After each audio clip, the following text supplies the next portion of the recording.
მნიშვნელოვანი თემით ვბრუნდებით, მნიშვნელოვან სტუმართან ერთად ეთერში მოკლედ 1 ნოემბრიდან სამოქალაქო ცეცხლსასროლი და გაზის იარაღის შეძენის მსურველებს იარაღის ბრუნვის წესების ცოდნაში გამოცდის ჩაბარება ევალებათ.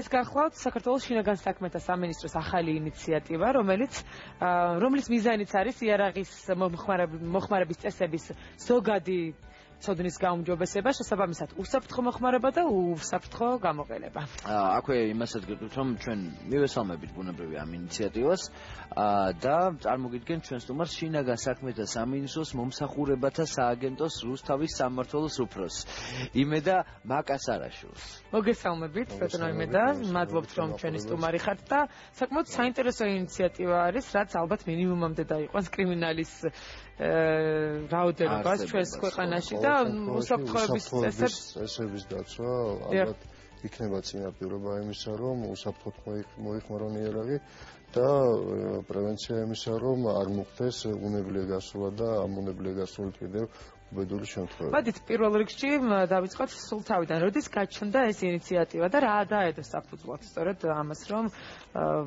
მსგავსი ინიციატივა გაჩენილიყო და რა მოთხოვნებს უნდა აკმაყოფილებდეს შეძენის მსურველი?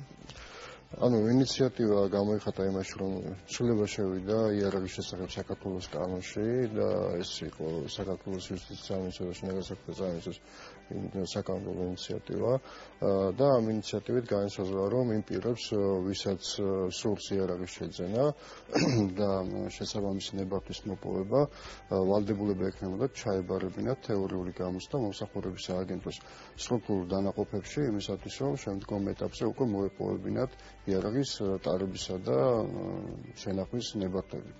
გამომდინარე ამ უცვლებიდან უკვე მომსახურების სააგენტოს დაევალა აღნიშნული გამოცდის მიღება და ჩვენ უკვე გუშინდელი დღიდან, ანუ 1 ნოემბერს შევიდა ძალაში და პირველი სამუშაო დღე იყო გუშინ და გუშინდელი დღიდან უკვე მომსახურების სააგენტოს ყველა სტრუქტურულ ერთეულში დავიწყეთ გამოცდის მიღება იმ პირებისგან, ვინც მოდის და ანაცხადებს სურვილს დაირეგისტროს თავის სახელზე სამოქალაქო ცეცხლსასროლი იარაღი. იქნება ეს მოკლე ხახნულიანი თავდაცვის იარაღი, სანადირო გლულულიანი ან ხახნულიანი იარაღი ან სპორტული ცეცხლსასროლი იარაღი. და რამდენი შეკითხვისგან შედგება, ასე ვთქვათ, ტესტი და რამდენ შეკითხვას უნდა გაესწროს სწორი პასუხი, რომ გამოცდა, ასე ვთქვათ, ჩაბარებულად ჩაითვალოს? გამოცდა სამი კატეგორიისაა მოგეხსენებათ. პირველი ეხება მოკლე ლულიან ხახნულიან თავდაცვის იარაღს, შემდეგი არის სანადირო ხახნულიან და გლულიან იარაღზე და მესამე ტიპის გამოცდა არის სპორტულ თავდაცვის იარაღზე. თითოეულ ამ კატეგორიას თავისი კითხვები გააჩნია. თავდაცვის იარაღზე პისტოლეტებზე გვაქვს 135 შეკითხვა, სანადიროზე გვაქვს 150 შეკითხვა და სპორტულ ცეცხლსასროლი იარაღზე 155 შეკითხვა. საერთო ჯამში დამუშავებულია სულ 450 საკითხი და ამ 450 საკითხიდან აირჩა საერთო საკითხები თითოეულ კატეგორიისთვის, ყველა კატეგორიისთვის საერთოდ და მერე განსხვავებული საკითხები, რომლებიც ეხებოდა კონკრეტულ კატეგორიებს. ანუ ყველა შეკითხვას უნდა გაესწროს პასუხი? ბილეთები ელექტრონული ტესტის სახით ტარდება გამოცდა, 20 საკითხი შეხვდება კანდიდატს, 60-დან სავალდებულოდ 18 უპასუხოს სწორად. ან როგორც მივხვდი, ერთი ტიპის იარაღის შესაძლებლად თუმე წარმატებით გავიარე ეს გამოცდა და მომეცა შანსი, რომ მოხმარება შეძენის ნებართვა მივიღე. განსხვავებული ტიპის იარაღისთვის ახლიდან მიწევს, ხო, ჩაბარება? აუცილებლად უკვე განსხვავებული ტიპზე სხვა კატეგორიის გამოცდის ჩაბარება მოგიწევთ. გამოცდის შედეგს ვადა არ აქვს, ანუ ვადო ხასიათსაა და იმ შემთხვევაში, როდესაც უკვე ერთხელ ჩაბარებული გაქვთ კონკრეტული კატეგორიის გამოცდა, იმ კატეგორიის იარაღის შეძენისას ნებისმიერ დროს უკვე გამოცდის ჩაბარება აღარ მოგიწევს, ნებისმიერ დროს მოხვალთ გაიფორმოთ გასახელზე. მე მაინტერესებს კრიტერიუმებზე რომ კითხოთ, აი მაგალითად ეხლა მე ჩვეულებრივად სიტყვაზე მომიდა იარაღის შეძენა. რამდენად მაქვს ამის უფლება და გასაგებია რომ გამოცდა შეიძლება ჩავაბარო და გავიარო, მაგრამ გამოცდებამდე როგორ უნდა მივიდე? ანუ ესე ნებისმიერ მსურველს აქვს? ანუ გამიჯნოთ ესე იარაღის შეძენის ნებართვის მოპოვება ავტომატურად არ გულისხმობს იმას, რომ გამოცდის ჩაბარების, წარმატებით ჩაბარების შემთხვევაში თქვენ უკვე ნებართვა გაქვთ. გამოცდა არის ერთ-ერთი საფეხური, რომელიც ნებართვის მაძიებელმა უნდა გაიაროს. გამოცდაზე რომ დავუშვათ პიროვნება აუცილებელია მან წარმოადგინოს თავის პირადობის დამადასტურებელი დოკუმენტი, ფსიქიკური მდგომარეობის შესახებ ინფორმაცია, ჯანმრთელობის ცნობა და საფასურის გადახდის დამადასტურებელი ქვითარი. აგრეთვე ის უნდა აკმაყოფილებდეს კანონმდებლობით განსაზღვრულ ასაკის სრული ასაკს.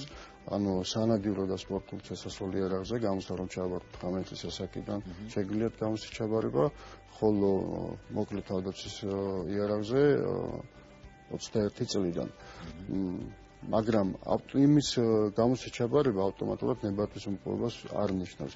უკვე შემდეგ თქვენ მიმართავთ სარეგისტრაციო სამსახურს, ვინც არეგისტრირებს იარაღს, წარუდგენთ დოკუმენტაციას, რაც კანონმდებლობით არის განსაზღვრული და სარეგისტრაციო სამსახური იღებს გადაწყვეტილებას მოგანჭოთ თუ არა იარაღზე შენახვის ან შენახვისა და ტარების ნებართვები. ხაი, ეს შენახვის და ტარების უფლებები იმიჯნება, ანუ ხაი, ეს მაინტერესებს ეს როგორ ხდება? ანუ სანადირო იარაღზე მაგალითად როდესაც თქვენ მოიპოვებთ ნებართვას, სანადირო იარაღზე გაიცემა ნებართვები, როგორც შენახვის ისე ტარების უფლები, რა თქმა უნდა, ლოგიკური, ამიტომ რომ თუ არ ატარებთ, ესე იგი ვერი ნადირებ. მაგრამ მოკლე ხახუნული შესასვლელი იარაღზე აუცილებელი ის ყველა პიროვნებას არ ეძლევა უფლება, რომ მას ტარების უფლებით ქონდეს ეს იარაღი. ან შეიძლება შეძენის უფლება მოიპოვოს, მაგრამ არა ტარების, ხო? კანონით განსაზღვრულია პირები, ვისაც აქვს ტარების უფლება. ეს არის იარაღის შესახებ საქართველოს კანონის მე-19-ში განსაზღვრული პირები. ეს პირები არიან შინაგან საქმეთა სამინისტროს, თავდაცვის სამინისტროს, იუსტიციის სამინისტროს, საქართველოს პროკურატურის და სხვა სამართალდამცავი ორგანოების პირები, რომლებიც ფლობდნენ უმაღლეს სამსახურებელ წოდებას და ამ წოდებით გავიდნენ უკვე თადარიგში. აგრეთვე უმაღლესი პოლიტიკური თანამდებობის პირები და სხვა ეს პირები, ვინც განსაზღვრული არის ამ მუხლით.